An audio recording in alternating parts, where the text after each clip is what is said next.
Estimados hermanos, bienvenidos a la clase de la escuela dominical correspondiente a la semana del 1 al 7 de mayo. Nuestra clase se titula Alegraos conmigo, porque he hallado mi oveja que se había perdido. Un título muy hermoso, hermanos. Vamos a estudiar los capítulos del libro de Lucas del 12 al 17 y el capítulo 11 del libro de Juan. Y vamos a repasar las siguientes lecciones. Primero, ninguna excusa es suficiente para rechazar el evangelio. Vamos a leer aquí, hermanos, varias parábolas muy importantes que nos enseñan lecciones muy valiosas para nuestras vidas.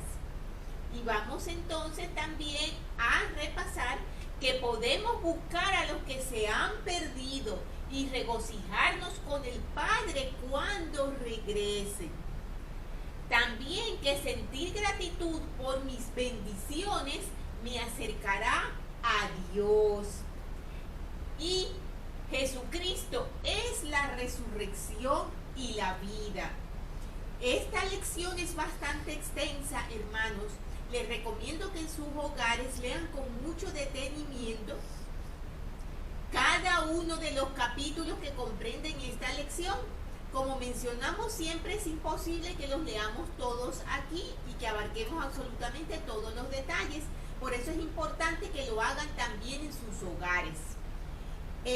Yo quería hacerles mención de una introducción que aparece en el libro de Ven, Sígueme, el que utilizan en sus hogares, que me pareció muy bonita para esta clase, y dice lo siguiente: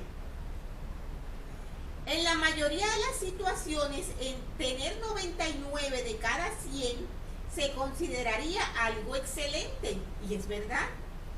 O sea, en términos de nuestra mentalidad mortal, o podemos llamarlos también de nuestra comodidad humana, decir, pues tenemos 100 ovejas, se perdió una, nos quedan 99, ¿cuál es el problema? Tenemos muchísimas ovejas aún. Podemos incluso mencionar la pérdida es aceptable en términos de nuestra comodidad, de no tener más molestias o de considerar que es mucho más lo que tenemos que lo que se ha perdido. Pero vamos a aprender aquí de que para el Señor esto no es así. No estamos hablando de objetos, no estamos hablando de cualquier cosa, estamos hablando de almas. Entonces, en el manual nos dice, pero no es así. Cuando se trata de los amados hijos de Dios, véase Doctrinas y Convenios 18:10, en este caso, una sola alma que falte merece que se haga una búsqueda exhaustiva y desesperada hasta que se la halle, como nos dice en Lucas 15:4, tal como enseñó el Salvador en la parábola de la oveja perdida. Entonces, para comenzar el regocijo, ya que os digo que si habrá más gozo en el cielo por un pecador que se arrepiente que por 99 justos que no necesitan de arrepentimiento, como nos dice en Lucas 15:7. Si aquello pareciera injusto, nos será útil recordar que en verdad no hay nadie que no necesite del arrepentimiento. Todos necesitamos que se nos rescate y todos podemos participar en el rescate y regocijarnos juntos por cada alma que se salve.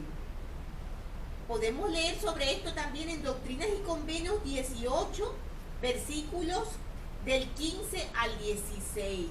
En verdad, cuando decimos así, como menciona el comentario del manual, podemos pensar, pero qué injusto. El Señor siente predilección o se alegra más por los que se han perdido que por nosotros que somos fieles.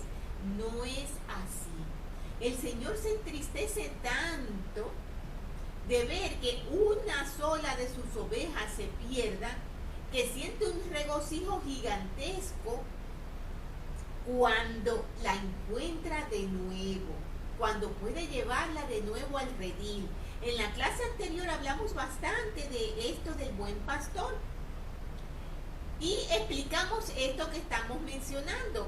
Y como nos dice el comentario del manual, realmente cuando sentimos que esto, sentimos o pensamos que es injusto esto de que el Señor se regocije tanto por una oveja perdida, nos conviene recordar que todos somos pecadores, que todos necesitamos arrepentirnos y que ninguno de nosotros está exento de cometer errores. Vamos entonces a comenzar, hermanos, con Lucas 12. Vamos a leer, como hacemos siempre, los versículos y luego vamos a hacer algunos comentarios. En el cabecero del capítulo nos dice: Jesús enseña, guardaos de la hipocresía, haceos tesoros en el cielo y no en la tierra, preparaos para la venida del Señor. A quien mucho se da, mucho se requiere. La prédica del evangelio causa división. Entonces nos dice que se había reunido una multitud innumerable de personas que hasta se atropellaban por escuchar al Salvador, por acercarse a Él.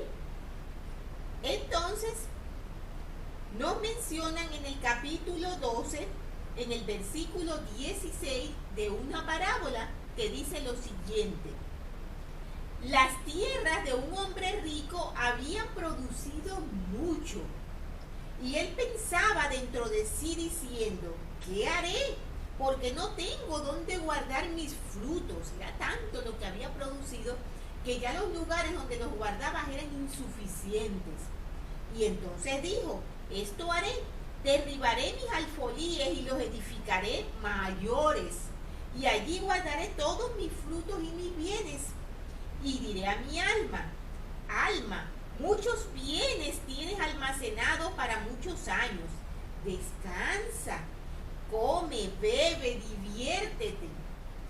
Pero le dijo Dios: necio, esta noche van a pedir tu alma, y lo que has guardado, ¿de quién será? Así es el que hace para sí tesoro y no es rico para con Dios.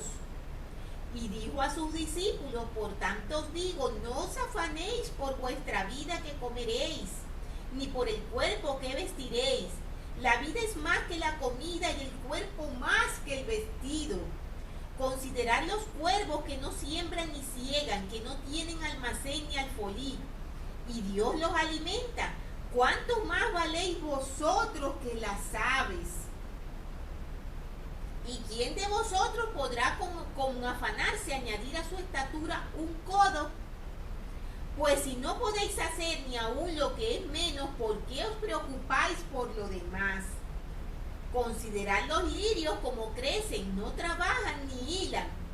Pero os digo que ni aún Salomón con toda su gloria se vistió como uno de ellos. Y si así viste Dios la hierba, que hoy está en el campo y mañana es echada al horno, ¿cuánto más a vosotros, hombres de poca fe?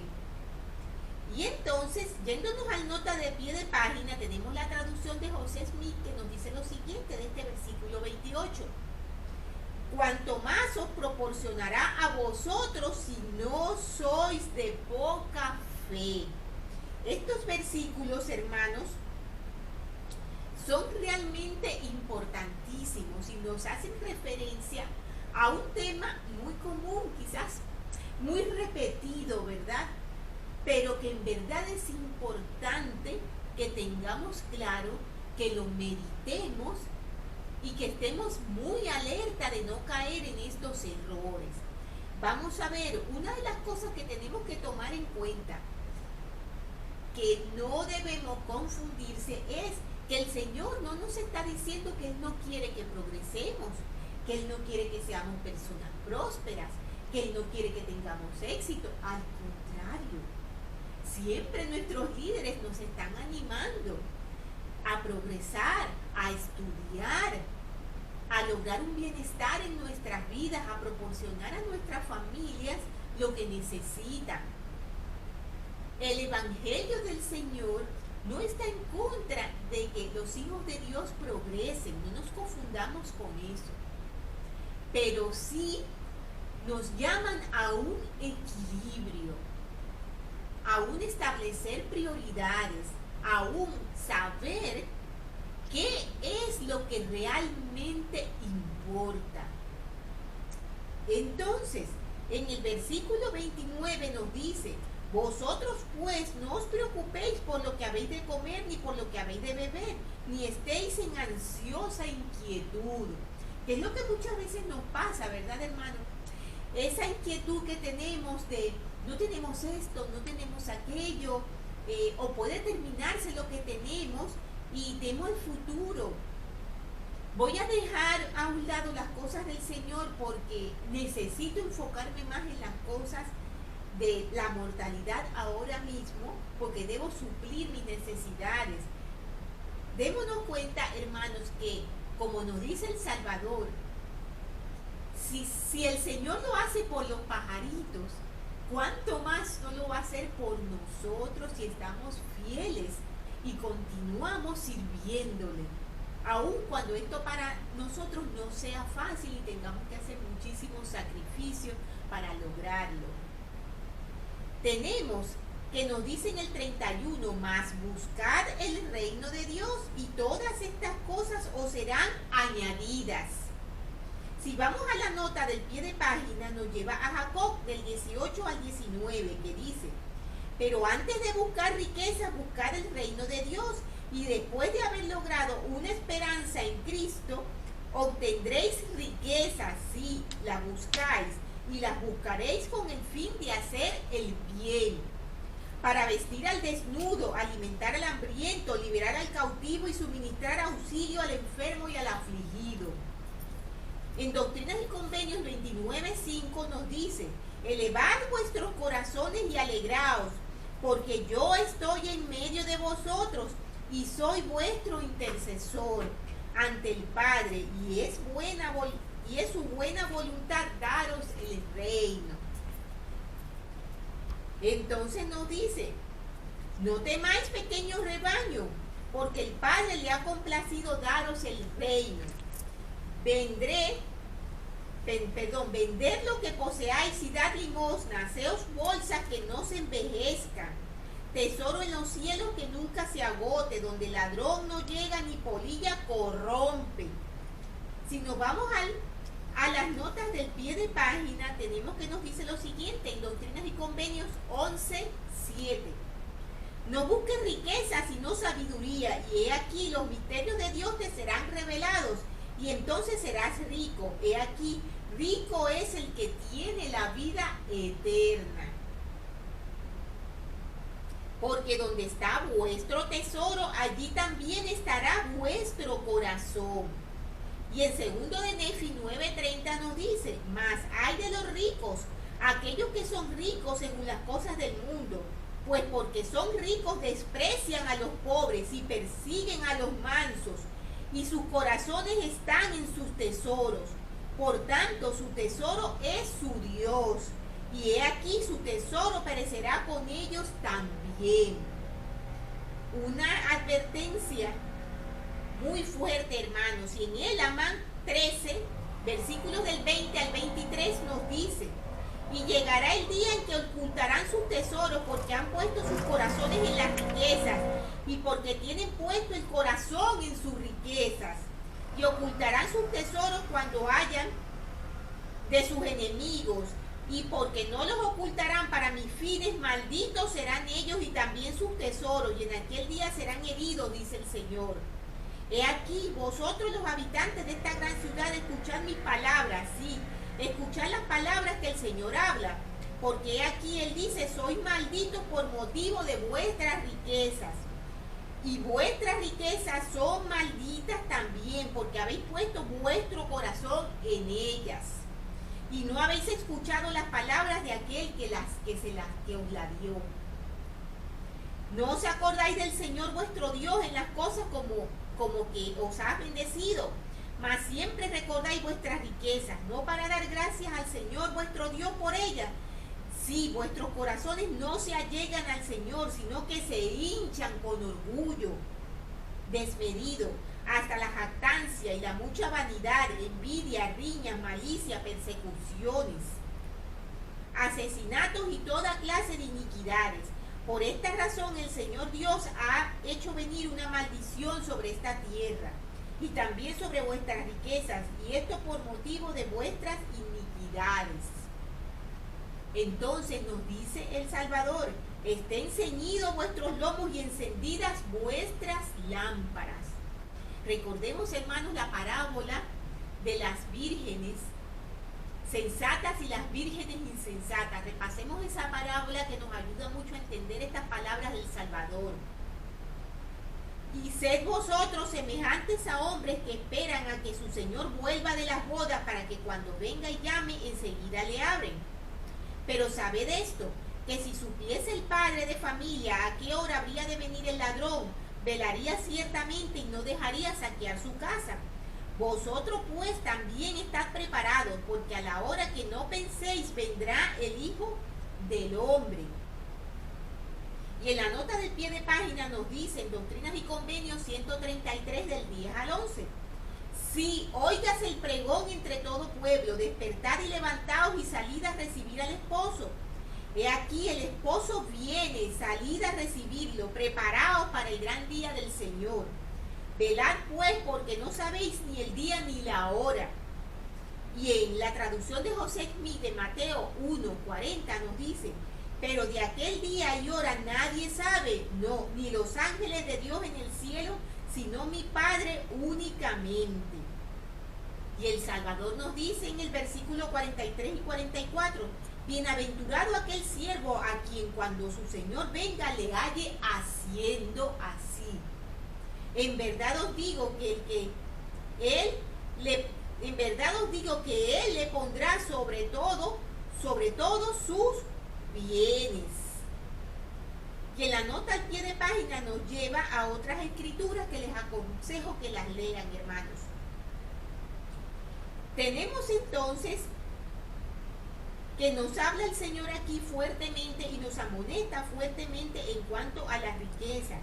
Y nos dice en el versículo 49: he venido a traer fuego a la tierra, ¿y qué quiero si ya está encendido?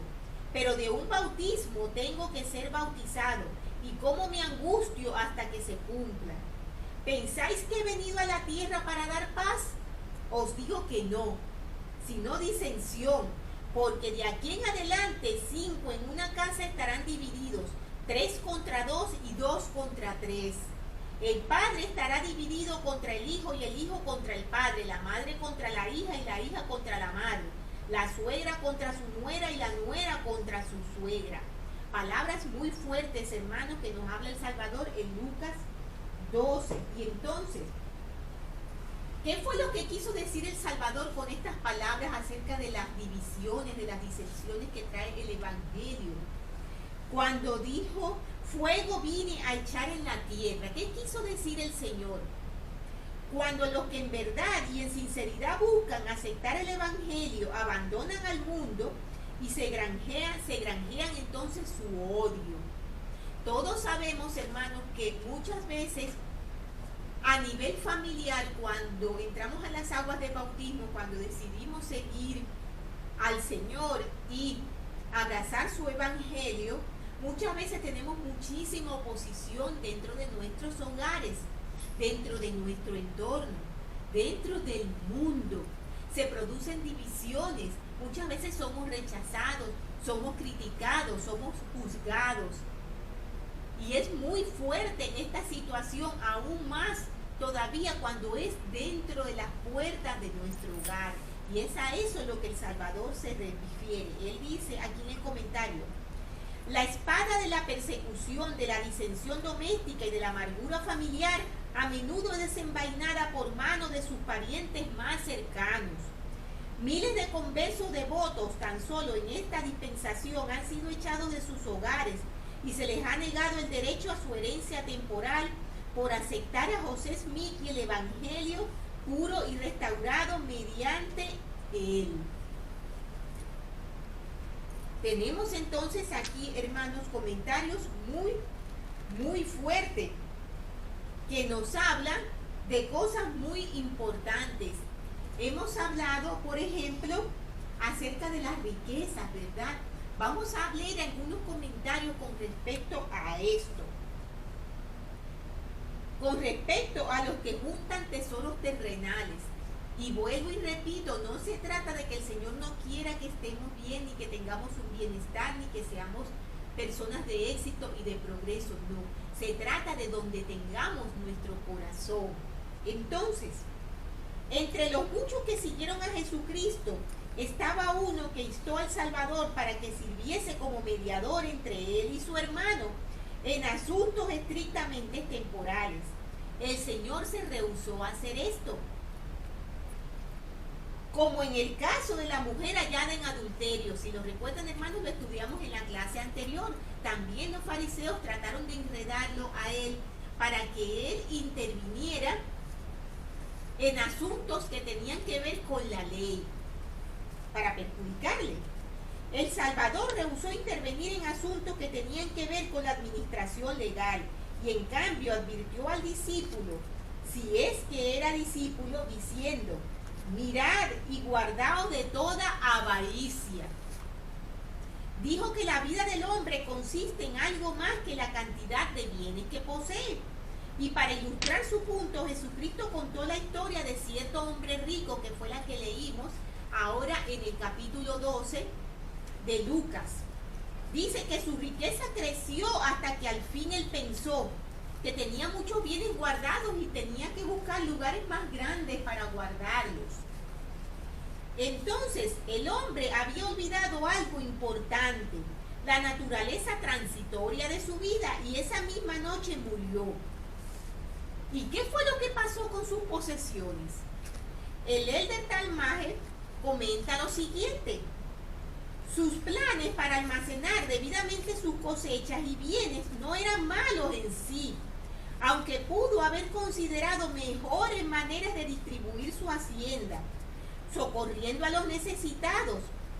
Fueron dos sus pecados. En primer lugar, veía su abundancia principalmente como el medio de lograr su comodidad personal y satisfacción sensoriales.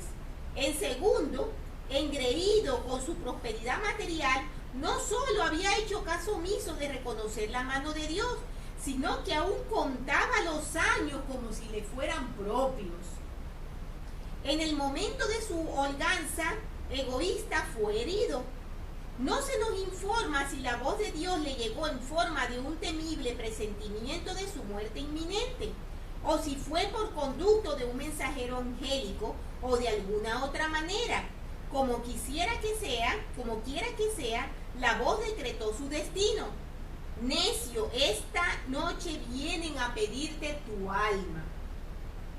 Es posible que el hombre llegue a ser rico y pueda mantener normas elevadas de espiritualidad y generosidad. Nos podemos hacer esa pregunta, ¿verdad? Podemos tener ambas cosas. Nos hablan de la preparación para la segunda venida del Señor. Recordemos todas las amonestaciones que hacía el Salvador en los versículos que leímos. El Elder Bruce McConkie menciona que el Señor estaba hablándoles y amonestando muy claramente también a sus discípulos. Él decía, una pequeña parábola particular de Lucas advirtiendo a los apóstoles a estar listos para la segunda venida de Cristo, la cual será repentina. Los apóstoles son comparados a esclavos que son dejados para vigilar la casa. ¿Y cuál es la casa? La iglesia del Señor. Mientras el amo, que es Jesucristo, va a una fiesta de bodas, es decir, asciende al cielo. Sus lomos están protegidos porque tienen trabajo para hacer. ¿Y cuál es ese trabajo, hermanos? Predicar el evangelio y dirigir la iglesia. Y tienen lámparas encendidas porque su tarea es la de iluminar a un mundo oscuro y pecaminoso, y deben hacerlo mediante su ejemplo brillante. El regreso de Cristo, regreso desde la fiesta de boda, es su segunda venida. o puede significar su juicio impartido a cada alma después de la muerte. La fiesta de bodas aquí no es el gozo final de los benditos como en la parábola de las 10 vírgenes, sino el estado de Cristo a la diestra de Dios entre la ascensión y la segunda venida. Como discípulos de Cristo que se están preparando para la segunda venida, ¿cuál es su relación con los siervos escogidos del Señor? Hagámonos esa pregunta, hermanos. ¿En qué forma los ayudará el prestar atención a su consejo? ¿De qué manera nos ayuda, hermanos, prestar atención al consejo de nuestros profetas? Recordemos que hoy tenemos, en nuestros días, tenemos un profeta, un vidente y un revelador, que es el presidente Jerusalén Nelson, y tenemos líderes generales. ¿Cómo está nuestra relación con ellos? ¿Les estamos escuchando? ¿Estamos haciendo caso de sus advertencias? ¿O estamos dejando todo eso de lado y nos estamos olvidando que ellos son los siervos escogidos por el Señor y que están llamados a cuidar de su iglesia y ayudarnos a nosotros a mantenernos firmes? Los hombres encaran en muchas formas diferentes lo que ellos consideran la condición de discípulos, y eso es una gran verdad, hermano. Cada uno parece que lo ve de una forma diferente. Y nos podemos hacer una pregunta que es muy fuerte. Cuando leemos estas cosas que el Señor nos dice, vendan sus bienes y dénselo a los pobres, no acumulen riqueza, siempre pensamos. Entonces, para poder estar cerca del Señor, debemos abandonar todo, no podemos progresar, no podemos tener éxito. ¿Debe un discípulo verdadero elegir entre el reino de Dios y el mundo? Nos hacemos esa pregunta, ¿verdad? Los verdaderos discípulos de Jesucristo consideran al reino de Dios por encima de todo lo demás, como expresó un prominente líder de la iglesia. Ese es el hermano, el elder John Taylor, el presidente John Taylor. El reino de Dios o nada.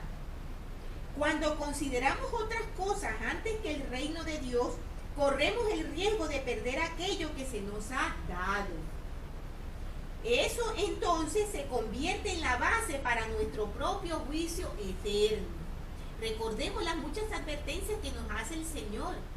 Cuando somos sordos y no queremos oír, cuando no queremos ver la verdad que tenemos en nuestras manos, que incluso ya hemos reconocido, las advertencias que nos hace el Señor, que nos pueden quitar absolutamente todo lo que ya tenemos. Finalmente, cuando buscamos primero las cosas del mundo, como hizo el rico insensato, lo que realmente importa más, lo dejamos a merced de lo que importa menos. Así que morimos poseedores de grandes riquezas temporales, pero pobres en nuestra relación con Dios. El elder Neil Maxwell dijo unas cosas muy importantes, hermanos. Dijo lo siguiente: en breve, los acontecimientos de nuestro tiempo y la decadencia del mundo ha producido para nosotros la situación equivalente a la que se enfrentaron los discípulos de Jesucristo. Lo siguieron hasta que comenzó a predicar cosas duras, los principios que realmente demandaban no solamente creencia, sino acción, principios que los diferenciarían de la sociedad. Y eso realmente pasa, hermanos. Démonos cuenta cuando conocemos el Evangelio, ¿verdad? Empezamos con mucho ímpetu, sí, yo quiero seguir al Señor, yo quiero ir a la iglesia, yo quiero cumplir con mis convenios. Pero en la medida que vemos la gran responsabilidad que tenemos, en la medida que vemos cómo nos vamos diferenciando del mundo, cómo hay cosas con las que antes nos sentíamos cómodos y nos gustaban y que ahora no vamos a poder realizar, parece que nos vamos apartando del Señor. Es una situación muy parecida también a la que vivieron los discípulos. Recuerden que decía, el Señor les dijo en una oportunidad, y vosotros también queréis iros. Cuando sus discípulos se iban alejando en la medida que veían que el camino como que les era difícil de cumplir al lado del Salvador. Entonces, El Señor quiere que nosotros pongamos cierta distancia en lo que a conducta se refiere entre nosotros y el mundo.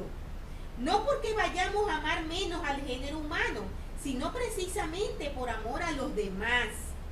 Es por el bien del mundo que debemos santificarnos.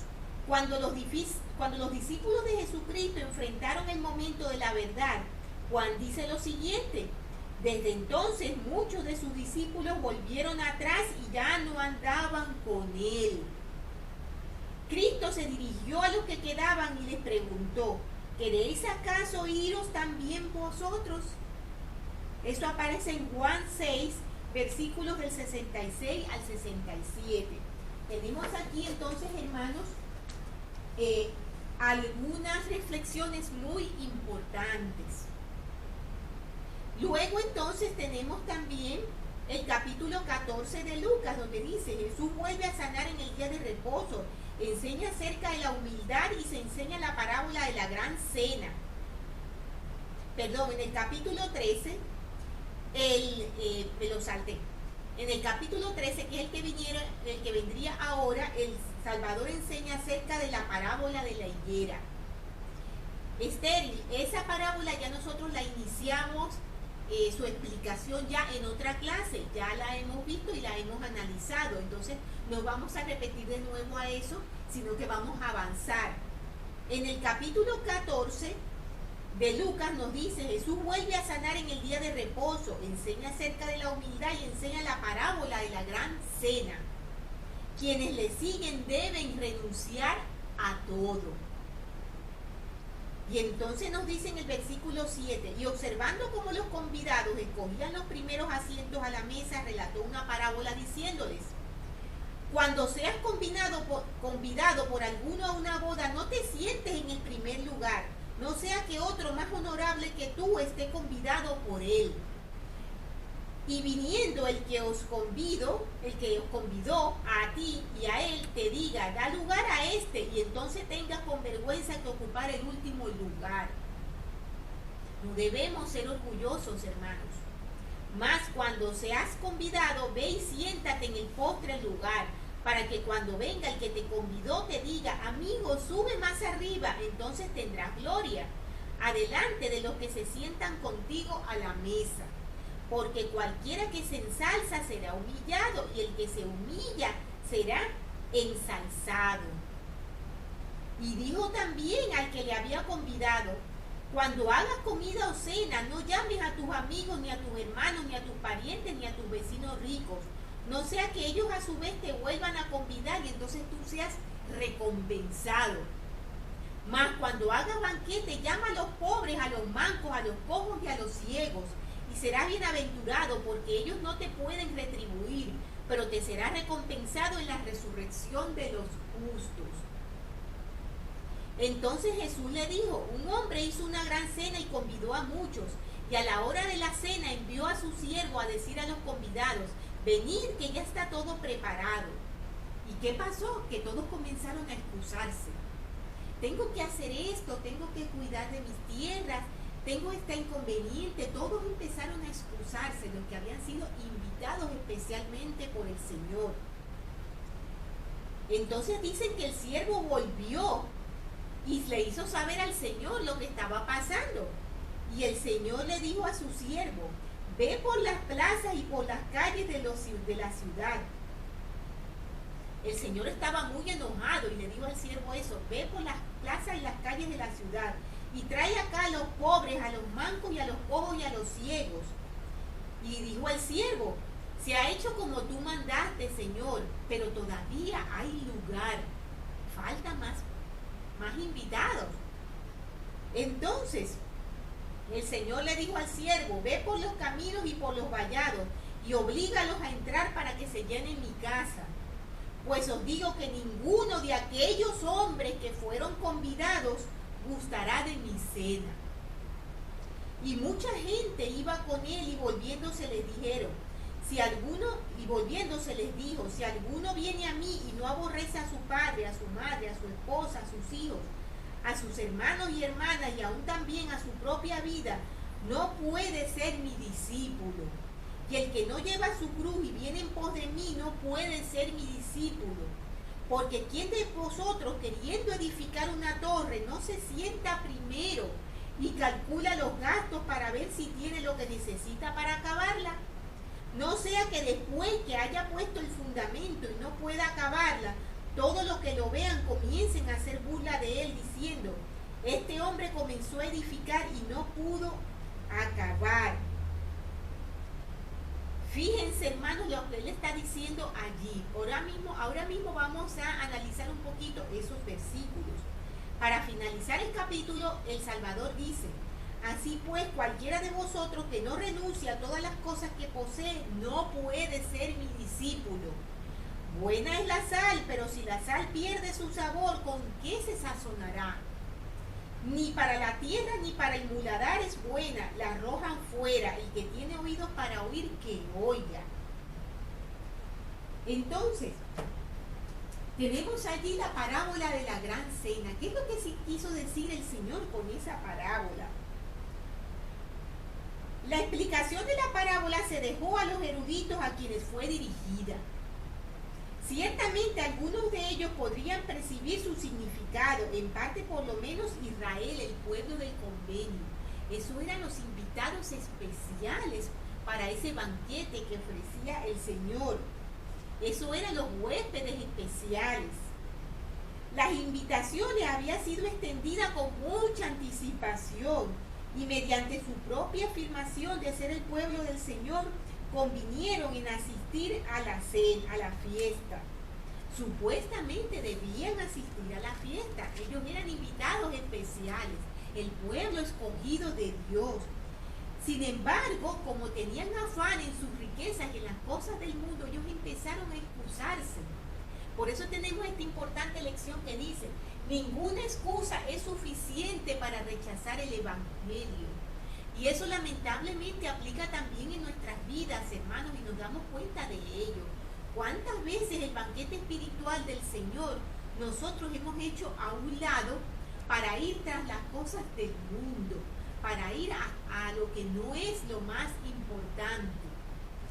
Entonces, nos dice lo siguiente aquí en el comentario.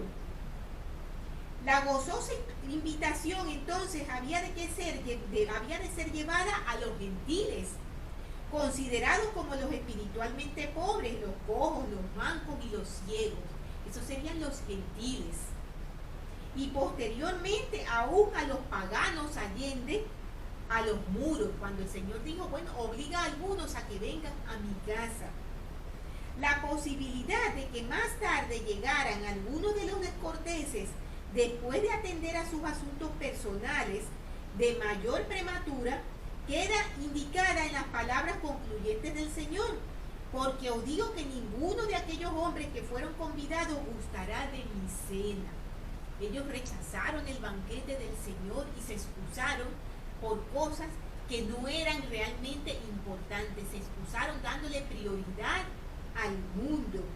Entonces, es algo en lo que nosotros tenemos que tener mucho cuidado y que el Salvador nos alerta mucho en esta parábola. También tenemos la parábola de la torre, que el Salvador dice: ¿quién que va a construir una torre primero no se sienta a ver cuáles son los gastos, a ver si de verdad puede construir esa torre? Yo realmente no había analizado mucho esta parábola, pero cuando leí este comentario que les voy a mencionar, lo entendí y es bastante fuerte, hermanos. Tengámoslo a mano para explicar el importante compromiso que se tiene cuando aceptamos el Evangelio del Señor en nuestras vidas. Dice el comentario del Elder McCunkie: los conversos deben tener en cuenta el costo antes de unirse a la iglesia. Deben ingresar al reino solamente si están preparados para hacer los sacrificios requeridos. Deben darse de lleno a la causa del Evangelio o quedar enteramente afuera. No deben seguirlo a menos que sean capaces de continuar en su palabra, de hacer las cosas que el Señor enseña y manda. Los santos que son tibios son maldecidos. a menos que se arrepientan y lleguen a ser dedicados al Señor. El Señor promete vomitarlos de su boca. Esto está en Apocalipsis 3, versículos del 14 al 19. Solamente los valientes obtienen salvación celestial. Aquellos santos que no son valientes en el testimonio de Jesús no pueden ascender más allá del mundo terrestre.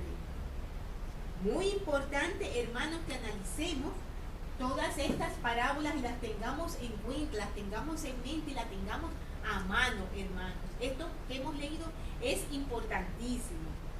Entonces, yéndonos ya al capítulo 15 de Lucas, tenemos que nos dice lo siguiente. Jesús enseña la parábola de la oveja perdida, de la moneda perdida y del hijo pródigo. Aquí tenemos tres parábolas, hermanos.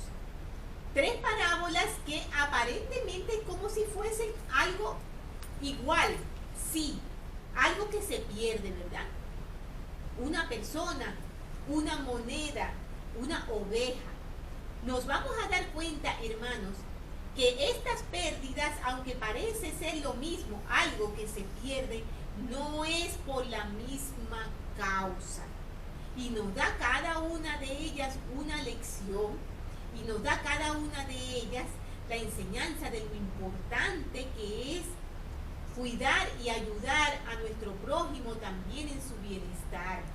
Entonces, el Salvador relata la parábola de la oveja perdida a partir del versículo 4, que dice: ¿qué hombre de vosotros, si tiene 100 ovejas y se le pierde una de ellas, no deja las 99 en el desierto y va atrás a la que se le perdió hasta que la haya?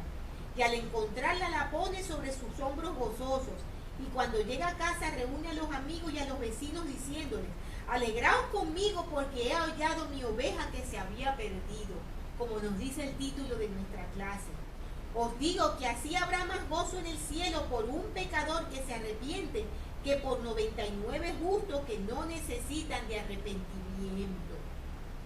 ¿O qué mujer que tiene 10 dracmas y pierde una dracma no enciende una lámpara y barre la casa y busca con diligencia hasta hallarla? Y cuando la encuentra reúne a las amigas y a las vecinas y les dice: alegraos conmigo porque he hallado la dracma que había perdido. Así os digo que hay gozo delante de los ángeles de Dios por un pecador que se arrepiente.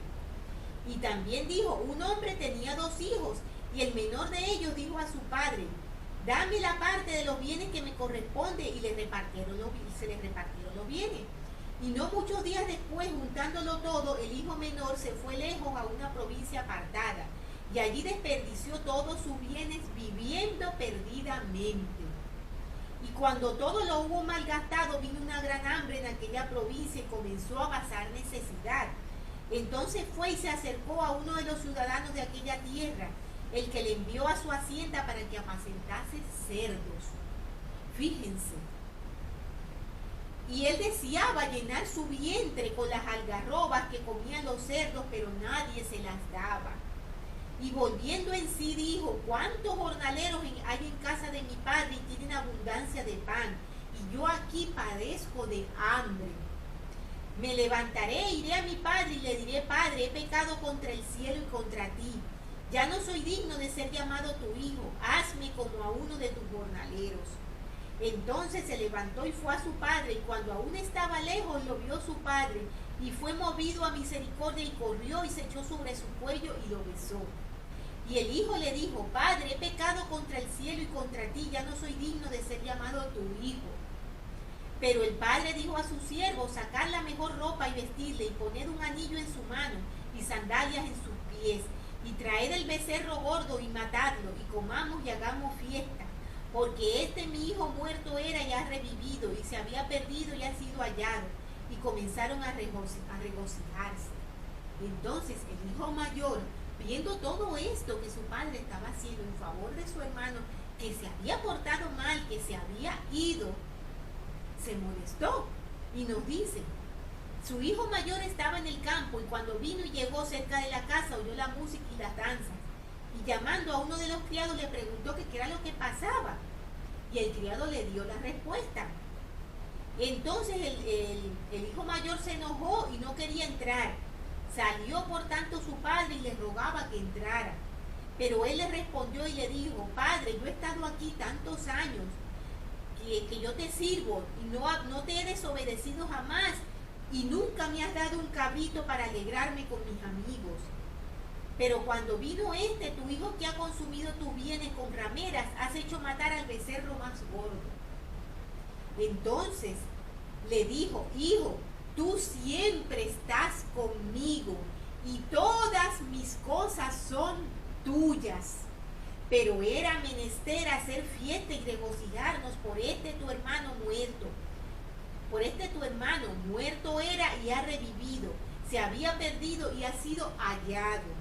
Fijémonos, hermanos, que en el versículo 31 quizás no nos hemos detenido a analizar esas palabras que dijo el Padre. Él entonces dijo: Hijo, tú siempre estás conmigo y todas mis cosas son tuyas. En ningún momento el Padre dijo que iba a quitarle a su hijo mayor sus bendiciones y se las iba a entregar todas al hijo que se apartó. No. Eso nos habla de consecuencias. Vamos entonces a analizar estas parábolas, hermanos, y hacer algunos comentarios con respecto a ellas que son muy importantes. Nos dice el Elder Richards lo siguiente: creo que es significativo lo que el Señor aclaró en la parábola.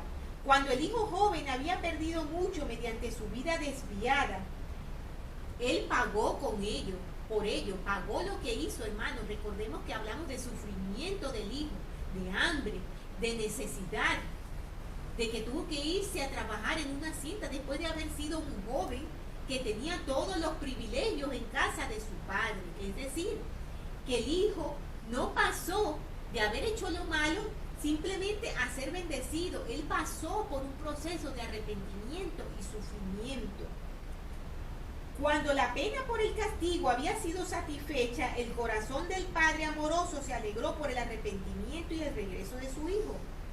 Y nos dice el Elder Richardson: cuánto ánimo para el arrepentimiento, cuán bueno es saber de la misericordia y el perdón del Padre. Mejor hubiera sido no haber transgredido, pero cuán maravilloso es volver a ser recibido. Entonces, hemos dicho antes que allí también hacemos notar que hay consecuencias del pecado. Y nos dice el comentario: siempre he sentido que el Salvador tuvo la intención de que el Padre de la parábola representara al Padre eterno con todos nosotros. Él conocía la rigidez de la ley judía y él sabía qué ofensa tan terrible era renunciar a su patrimonio. Una ofensa imperdonable para una familia judía. Yo no conocía ese detalle para ellos. El que una persona tuviera que renunciar a sus bienes, eso era algo realmente humillante y algo realmente bajo para ellos. Y el hijo lo hizo. Él llegó y le dijo al padre que estaba arrepentido y que no merecía ser su hijo, que lo convirtiera en un jornalero. Él estaba renunciando a su patrimonio. De manera que hizo volver a este hijo perdido, volver a su padre, no para ser rechazado, sino para ser recibido y amado.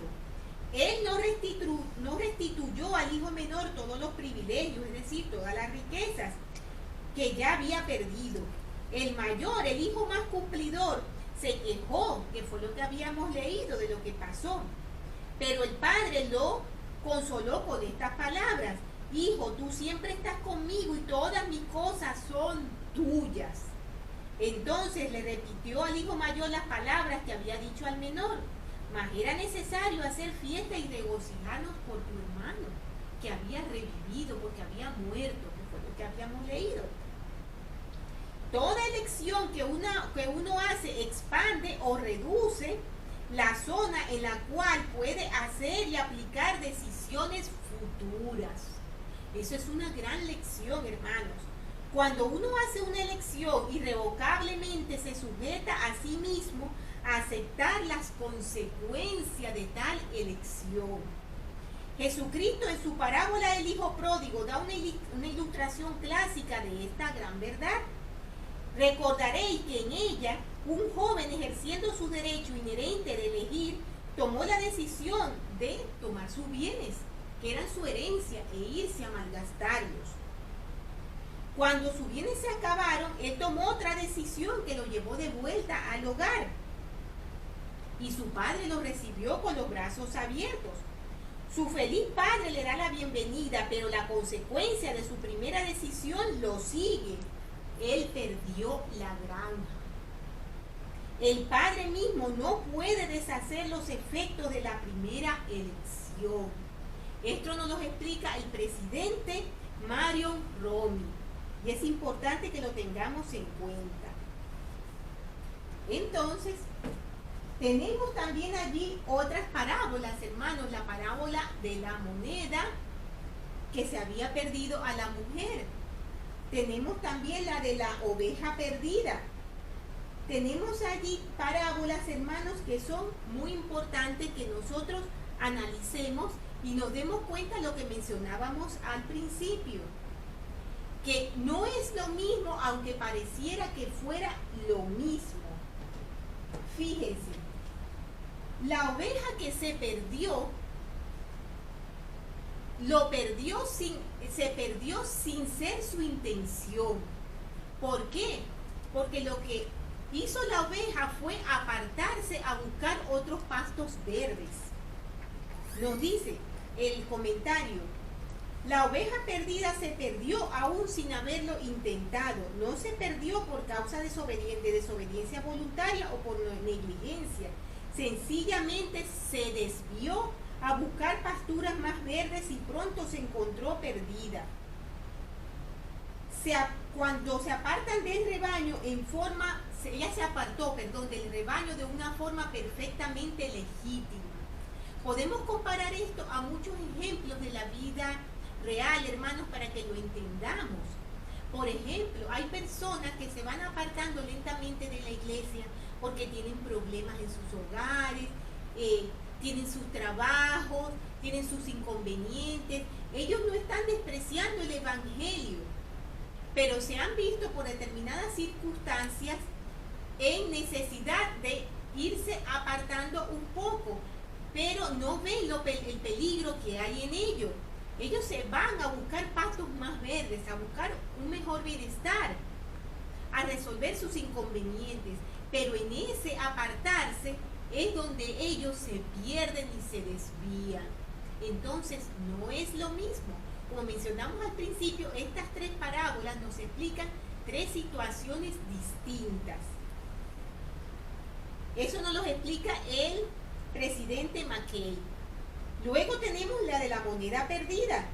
La moneda se perdió por descuido. Ya aquí no fue algo involuntario. Ya aquí no se trata de que fue algo, como nos dice aquí, con condiciones que podían ser perfectamente legítimas. No. Aquí se perdió la moneda por un descuido de la persona que la tenía, por negligencia de otra persona. En este caso, lo que se perdió no era responsable de sí mismo. Nuestra responsabilidad no consiste únicamente en monedas, sino en almas vivientes, en el alma viviente de los niños, de los jóvenes, de adultos. Ellos están bajo nuestro cuidado.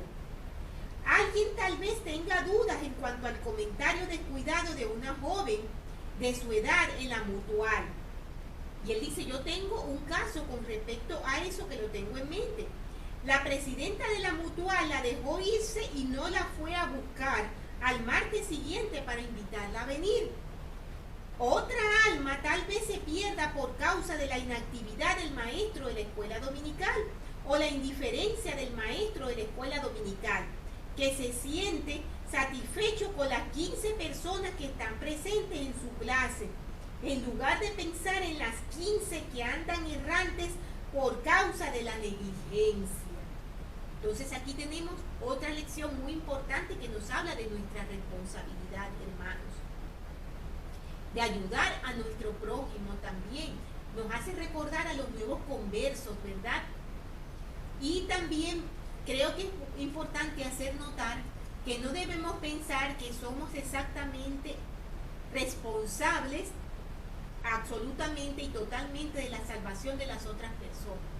No podemos serlo porque ellos tienen su albedrío, pero sí somos responsables cuando somos negligentes y no tendemos una mano de ayuda y no procuramos cumplir con nuestros deberes y con las cosas que el Señor nos ha encomendado para poder ayudar a esas personas.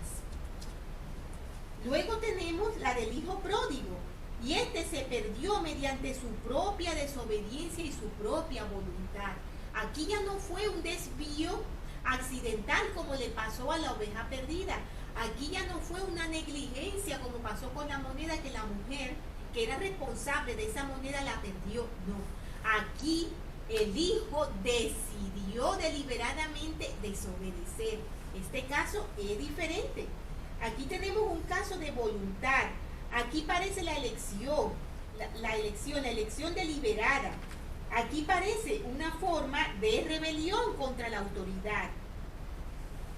¿Y qué hizo el joven? Él gastó sus medios que sacó del patrimonio de su padre. Ya sabemos lo que ocurrió. Recordemos, hermanos, que el Señor dice algo bien fuerte. Él dice: no contenderá mi espíritu con el hombre para siempre, dice el Señor. Mi espíritu no morará en un tabernáculo impuro. Quien trate de vivir una doble vida, quien viva una doble vida en violación de sus convenios, es, según su autor, un bribón o un tonto, a menudo en ambas cosas, porque usa su libre albedrío para gratificar sus pasiones, para malgastar sus bienes en una vida licenciosa, para violar los convenios que ha hecho en la casa de Dios. En tales casos es poco lo que podemos hacer que no sea advertir y rogar hasta que el desleal, como el hijo pródigo, finalmente vuelva en sí, que fue lo que leímos en la parábola. Entonces, los discípulos de Jesucristo hoy en día deben preocuparse de sus hermanos y de sus hermanas perdidos y no darnos por vencidos tan fácilmente, hermanos, o ser negligentes al no darnos cuenta de esas personas que se están alejando y no hacer nada para ayudarlas. Entonces, aquí en el manual, el presidente Mackay pone el ejemplo de un joven, de un niño que se perdió y se movilizaron muchas personas para encontrarlo, ¿verdad? Hasta que apareció. Estuvieron días buscando por una zona muy extensa hasta que el niño apareció. Y él nos hace esta pregunta para que reflexionemos. ¿Por qué es que la gente generalmente está dispuesta a hacer todo lo posible para encontrar a una persona que está perdida físicamente, pero muy raras ocasiones hace algún esfuerzo similar por rescatar a alguien que está perdido espiritualmente? Se nos ha recomendado que recordemos siempre el valor de las almas. Sabemos que para el Señor cada alma es importante, hermanos, y tienen un valor incalculable. El gozo abunda en el cielo por la salvación de un alma, anteriormente considerada perdida, bien sea que la simbolice más adecuadamente la oveja extraviada, la moneda perdida a causa del descuido de su dueño, o bien el hijo que intencionalmente se aparta de su hogar y del cielo. El extravío de un alma representa una pérdida muy real y muy seria para Dios. Lo aflige y le causa dolor, porque su voluntad es que ninguno de sus hijos perezca. Eso nos lo comenta el Elder Tamaje en el libro de Jesús es Cristo, que se los he recomendado muchas veces y que está muy bien explicado. Continuando entonces con los capítulos del libro de Lucas, tenemos el 16 que nos dice que el Salvador enseña de la parábola del mayordomo injusto, instruye también acerca del servicio y condena el divorcio, y enseña la parábola de Lázaro y el hombre rico. Entonces nos dice, Jesús dijo también a sus discípulos, había un hombre rico que tenía un mayordomo. Para parafrasear un poco la historia, hermanos, y acortarla, ese mayordomo fue descubierto haciendo movimientos no muy buenos en cuanto a los bienes de su señor, y entonces él supo que iba a ser retirado de su mayordomía. Entonces el mayordomo dijo, ¿qué puedo hacer? Voy a quedarme sin nada. A mí me da pena pedir limosna. No quiero humillarme tanto. Necesito estar preparado para cuando llegue ese momento. Entonces dijo, ya sé lo que haré. Cuando me quiten mi mayordomía, voy a hacer algo para que todas esas personas que tengo dentro de mi mayordomía me reciban en sus casas. ¿Y qué hizo? Él fue a donde las personas que le debían a su señor, todas esas cuentas que él estaba manejando. Y llamando a cada uno de los deudores, le dijo al primero, ¿cuánto debes a mi señor? Y él le dijo, 100 barriles de aceite. Y él le dijo, toma tu cuenta, siéntate enseguida y escribe 50. Le redujo 50 a su deuda. Y le dijo a otro, ¿tú cuánto debes? Y le dijo 100 medidas de trigo. Y él le dijo, toma tu cuenta y escribe 80. Él les fue reduciendo la deuda a cada una de las personas que le debía a su señor. Y entonces nos dice en el versículo 8, y alabó el Señor al mayordomo malo por haber hecho sagazmente, porque los hijos de este mundo son en su generación más sagaces que los hijos de luz. Y yo os digo, haceos amigos mediante las riquezas de maldad, para que cuando os falten os reciban en las moradas eternas. Cuando leemos esta parábola, hermanos, pensamos, pero ¿qué nos quiere decir con este ejemplo el Señor? ¿Por qué pone de ejemplo a una persona que estaba haciendo algo malo? Este mayordomo no se estaba portando bien. ¿Por qué el Señor nos dice así? ¿Por qué dijo que este mayordomo estaba haciendo algo bueno con su mayordomía?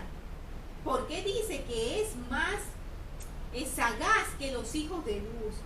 ¿Por qué, hermanos? Porque él se estaba preparando. Cuando el Señor habla sobre estas cosas, explica acerca de lo que estaba haciendo este hombre con todas esas personas, él no se estaba refiriendo a que el hombre era malo y que había que premiarlo porque era malo. Él se estaba refiriendo a cómo él se preparó. Él no dejó que las circunstancias llegaran y lo cogiera desprevenido.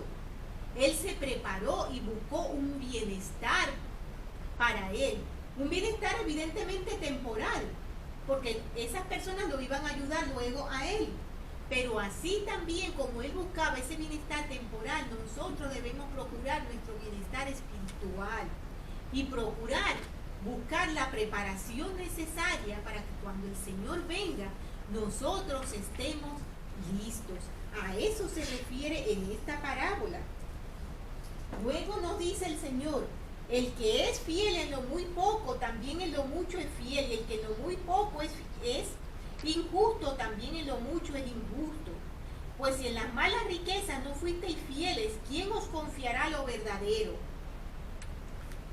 Y si en lo ajeno no fuisteis fieles, ¿quién os hará lo que es vuestro? Ningún siervo puede servir a dos señores. Esto es algo bien importante, hermanos. Porque o aborrecerá al uno y amará al otro, o estimará al uno y menospreciará al otro. No podéis servir a Dios y a las riquezas. Esto es algo con lo que debemos de tener mucho cuidado, hermanos, porque a veces en ese equilibrio nosotros pensamos que podemos hacer todas las cosas del mundo, formar parte del mundo, hacer las cosas que se hacen en el mundo, aunque estas sean contrarias al Señor, pero que hay cierto equilibrio si nosotros también hacemos las cosas del Señor. No funciona de esa manera y el Señor nos lo dice claramente. No podemos servir a dos señores, porque tarde o temprano vamos a menospreciar a uno de ellos. Y el Señor nos ha dicho que no podemos ser tibios. Si o somos fríos o somos calientes, porque de lo contrario Él nos va a vomitar. Entonces tenemos que tener mucho cuidado.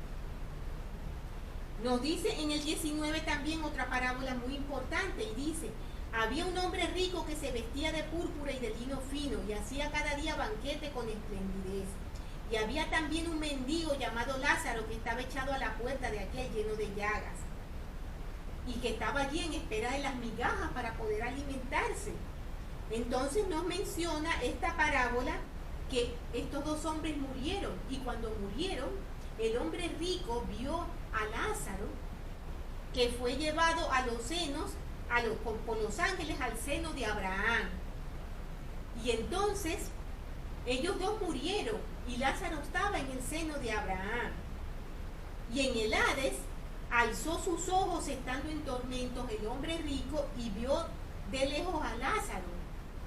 Y entonces dando voces le dijo: Padre Abraham, ten misericordia de mí, envía a Lázaro para que moje la punta de su dedo en agua y refresque mi lengua porque estoy atormentado en esta llama. Y Abraham le dijo: Hijo, acuérdate de que recibiste y tú vienes en tu vida y Lázaro por su parte males. Pero ahora este es consolado aquí y tú eres atormentado, porque esa fue su elección en la vida, tener su corazón puesto en las riquezas.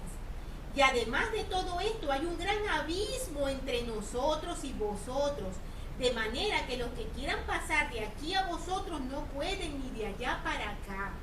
Esto es un detalle bien importante aquí, hermanos. Recordemos que antes de la resurrección del Salvador no existía ese puente en el mundo de los espíritus, como lo dice aquí Abraham.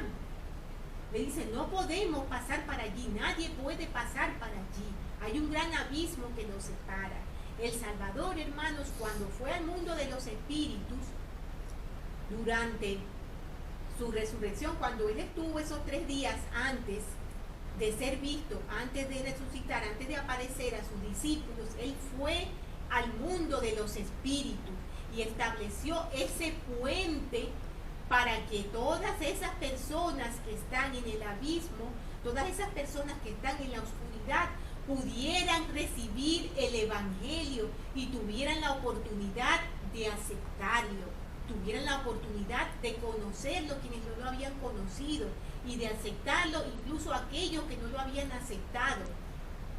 Desde luego que existen ciertas cosas importantes con respecto a eso que no podemos explicar ahora porque nos extenderíamos demasiado, pero que aquí estamos hablando de algo muy importante y es de ese puente que no existía y que estableció el Salvador para que todos pudieran tener la bendición de conocer el Evangelio.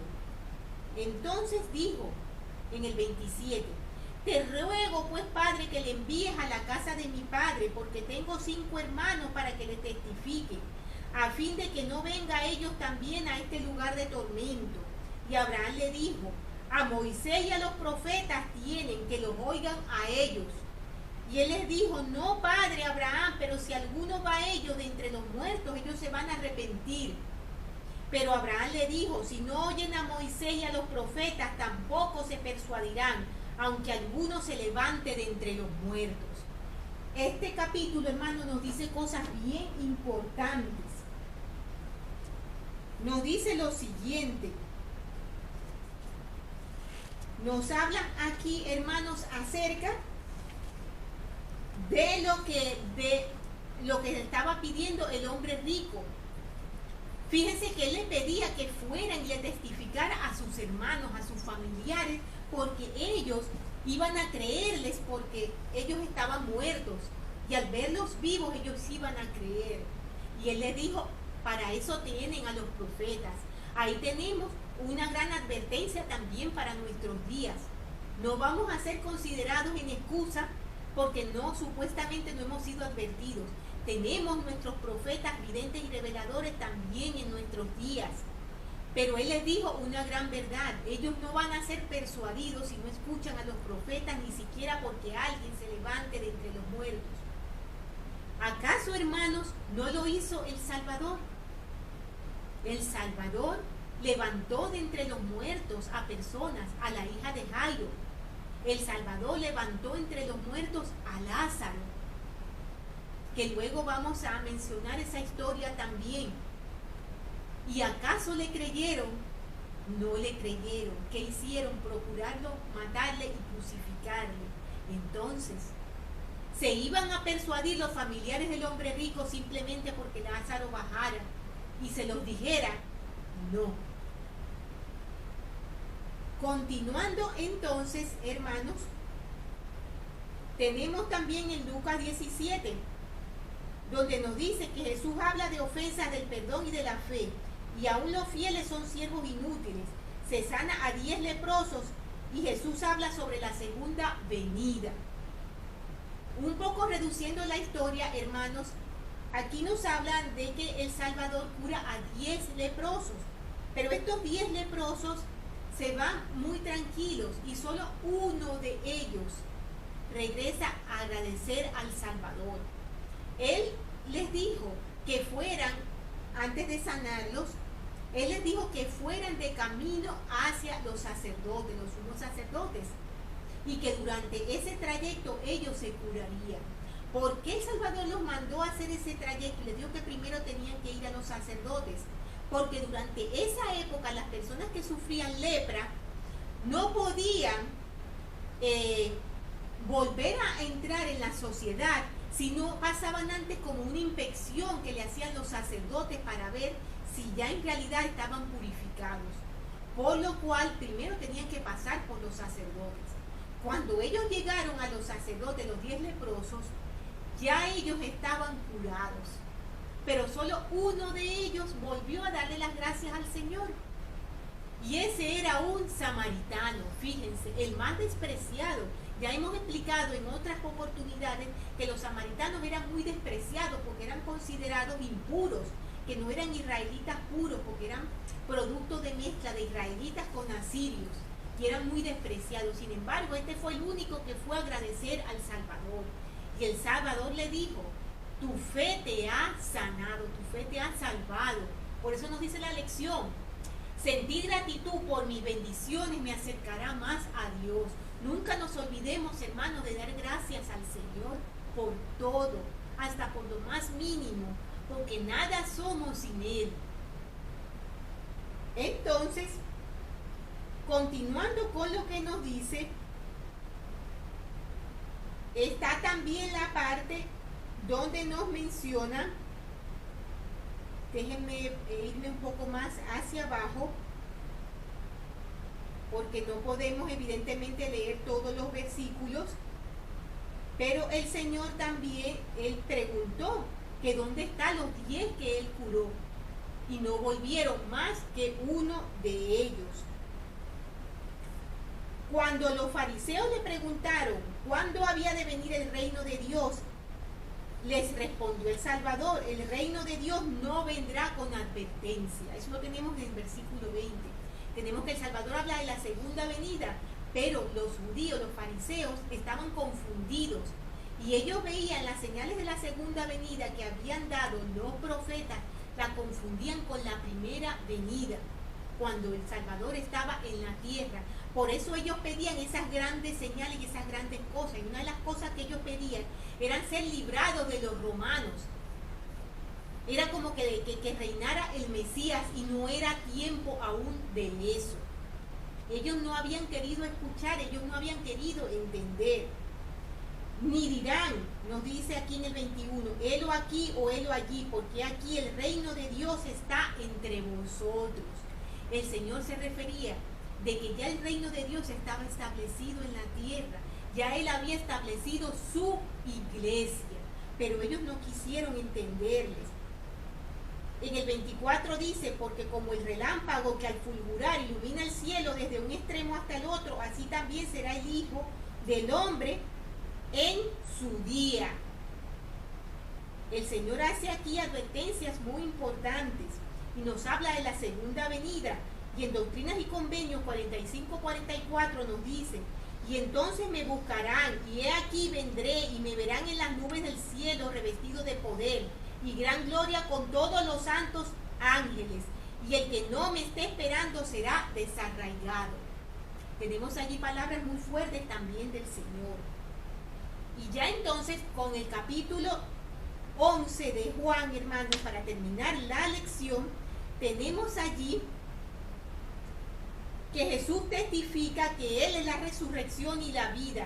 María y Marta testifican de Él. Levanta a Lázaro de entre los muertos. Caifás habla proféticamente de la muerte de Jesús. Tenemos entonces aquí un capítulo que nos habla de una historia que todos conocemos, que es la de Lázaro. Tenemos que Lázaro estaba enfermo en Betania, en la aldea él vivía con Marta y María, que eran sus hermanas. Y ellas avisaron al Señor acerca de que Lázaro estaba enfermo. Pero el Señor, el Salvador, estuvo aún 2 días más fuera de Betania antes de ir hacia allí. ¿Por qué ocurrió esto, hermanos? El Señor no hacía nada que no tuviese un sentido. El Señor podía haberlo sanado desde donde estaba, pero no tenía ese propósito. ¿Qué ocurre? Que en la época antigua, por eso es importante conocer estos detalles para comprender, en esa época los judíos tenían ciertas costumbres. Ellos pensaban que cuando una persona moría, durante los 3 primeros días el espíritu no se iba, el espíritu estaba ahí con el cuerpo. O sea que la persona podía revivir de nuevo. Pero ya una vez que pasaban los 3 días, eso no era posible. Entonces, los milagros que el Salvador había hecho antes, cuando había levantado a personas, a la hija de Jairo, los milagros que él había hecho de este tipo, no habían transcurrido tantos días. El Salvador esperó. Cuando él volvió, ya habían transcurrido 4 días.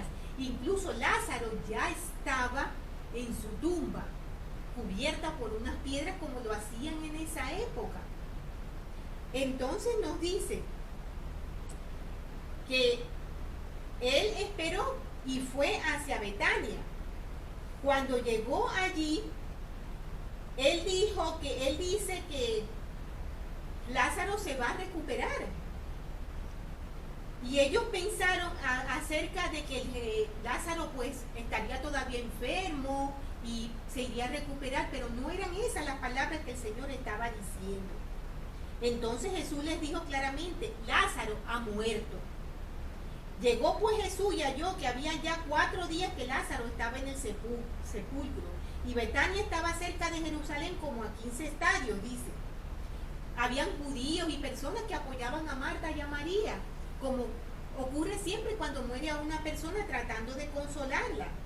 Y entonces cuando Marta vio a Jesús, le dijo: Señor, si tú hubieras estado aquí, mi hermano no habría muerto. Mas ahora también sé que lo que le pidas a Dios, Dios te lo dará. Ellas tenían gran fe, Marta y María. Y Jesús le dijo: tu hermano va a resucitar. Y Marta le dijo: yo sé que resucitará en la resurrección en el día postrero. Y le dijo Jesús: yo soy la resurrección y la vida, y el que cree en mí, aunque esté muerto, vivirá. Y todo aquel que vive y cree en mí no morirá jamás. ¿Tú crees esto? Y le dijo: sí, Señor, yo he creído que tú eres el Cristo, el Hijo de Dios, que has venido al mundo. Y cuando hubo dicho esto, fue y llamó a su hermana María, diciéndole en secreto: el maestro está aquí, te llama. María salió a encontrarse con Jesús y se le postró a sus pies y le dijo lo mismo que su hermana: Señor, si tú hubieras estado aquí, mi hermano no hubiera muerto. Y Jesús entonces la vio que ella estaba llorando y le preguntó dónde lo pusieron, y fue al lugar. Y Jesús lloró porque él quería mucho a Lázaro. Dice: y Jesús, conmovido otra vez dentro de sí, fue al sepulcro, y era una cueva la cual tenía una piedra puesta encima. Y Jesús dijo: quitad la piedra. Y Marta, la hermana del que había muerto, le dijo: Señor, ya él tiene mal olor, porque ya hace varios días que está allí. Y Jesús le dijo: no te he dicho, si crees verás la gloria de Dios. Entonces quitaron la piedra de donde el muerto había sido puesto, y Jesús, alzando los ojos a lo alto, dijo: Padre, gracias te doy porque me has oído. Yo sabía que siempre me oyes, pero lo dije por causa de la gente que está alrededor, para que crean que tú me has enviado. Y habiendo dicho esto, clamó a gran voz: Lázaro, ven fuera. Y el que había estado muerto salió, atadas las manos y los pies con vendas y el rostro envuelto en un sudario. Y Jesús le dijo: desatadle y dejadle ir. Entonces muchos de los judíos que habían venido a ver a María habían visto lo que había hecho Jesús y creyeron en él. Y por supuesto esto enfureció mucho a los fariseos, que buscaban siempre contradecir todo lo que hacía el Salvador. Entonces, ¿cuál fue el significado de la muerte de Lázaro? Como mencionamos algunos detalles, que era importante que Jesús no fue inmediatamente cuando fue llamado. Es posible que él haya pensado enraizado en esa creencia popular y que por eso esperara 4 días para devolver a Lázaro a la vida, que fue lo que explicamos antes. Pero como con nuestro amigo Lázaro fue muy diferente a como el Salvador lo había hecho antes. El Señor, con pleno conocimiento de la enfermedad de Lázaro, no hizo nada para evitar que muriese y permitió que el cuerpo fuese preparado para ser sepultado. Esperó hasta que el funeral terminó y también el entierro, y permitió que pasasen 4 días de manera que el proceso de descomposición se hubiera iniciado. Puso a prueba la fe de María y de Marta hasta el máximo. Se acercó a la tumba de roca desnuda bajo circunstancias que atrajeron a muchos escépticos e incrédulos. Se comportó en todo sentido como si estuviera cortejando a la publicidad, y entonces, usando la prerrogativa de su condición de Dios para dar vida o muerte de acuerdo a su propia voluntad, ordenó: Lázaro, ven fuera. ¿Por qué esta preparación bien estudiada y este enfoque de la atención sobre uno de los milagros más impresionantes en su ministerio? ¿Por qué fue de esta manera? Sobresalen particularmente 2 razones. Una, como nuestro Señor se aproximaba al clímax de su ministerio mortal, nuevamente estaba dando testimonio en una forma que no podía ser refutada de su condición de Mesías, de su condición de Hijo Divino, del hecho de que Él era realmente Hijo literal de Dios. Y segundo, estaba preparando el ambiente a fin de presentar para siempre una de sus enseñanzas más grandes, que Él era la resurrección y la vida, que la inmortalidad y la vida eterna venían por medio de Él, y que aquellos que creyeran y obedecieran sus palabras no morirían espiritualmente. En esta forma, nuestro Salvador dejó a los incrédulos judíos sin excusa para rechazarlo como el Hijo de Dios. Clara y eficazmente había demostrado su divinidad en una forma que no podía ser controvertida. No podía haber ninguna duda de que Lázaro efectivamente estaba muerto, porque se había presenciado su fallecimiento, preparado y sepultado su cuerpo de la manera acostumbrada, y además había yacido en la tumba 4 días. Estuvieron presentes muchos testigos en el sepulcro, cuando le fue mandado que saliera, algunos de ellos judíos prominentes, un gran número de los cuales no simpatizaban con Jesús, y quienes habían negado el milagro en el acto si hubiesen podido. Como resultado, Dios fue glorificado y se justificó la divinidad del Hijo del Hombre. Tenemos aquí una explicación muy buena y un análisis muy bueno de el milagro que el Salvador obró al volver a la vida a Lázaro, al resucitar a su amigo querido Lázaro. Hermanos, esta lección es bastante larga y no podemos extendernos aún más, pero les recomiendo que la lean con mucho detenimiento, absolutamente todas, y que analicen y reflexionen. Pueden partirla y ver una parte un día y otra parte otro día, porque sé que es bastante larga. Yo quiero finalizar con mi testimonio, que sé absolutamente, hermanos, que todas estas cosas son verdaderas, que el Señor estuvo aquí en la tierra. No me cabe ninguna duda que Jesús es el Cristo, el Hijo unigénito de Dios, y sé que esta es su iglesia verdadera, la iglesia de Jesucristo, de los santos de los últimos días, como Él lo dijo. El reino de Dios está aquí, está ahora, hermanos. Sé que Jesucristo nos ama, nuestro Salvador nos ama infinitamente, y nuestro Padre Celestial nos ama y nos esperan y nos ayudan y nos apoyan. Pero debemos cogernos firmemente de su mano y tomar firmemente la barra de hierro, sus escrituras, tomar firmemente las enseñanzas de sus profetas que nos guían y nos ayudan. Y todas estas cosas, hermanos, con mucho amor y humildad dejo en el sagrado nombre de Jesucristo. Amén. Por favor, hermanos, estudien la siguiente lección, que se titula ¿Qué más me falta? Vamos a estudiar Mateo del 19 al 20, Marcos 10 y Lucas 18. Que tengan, hermanos, una estupenda semana.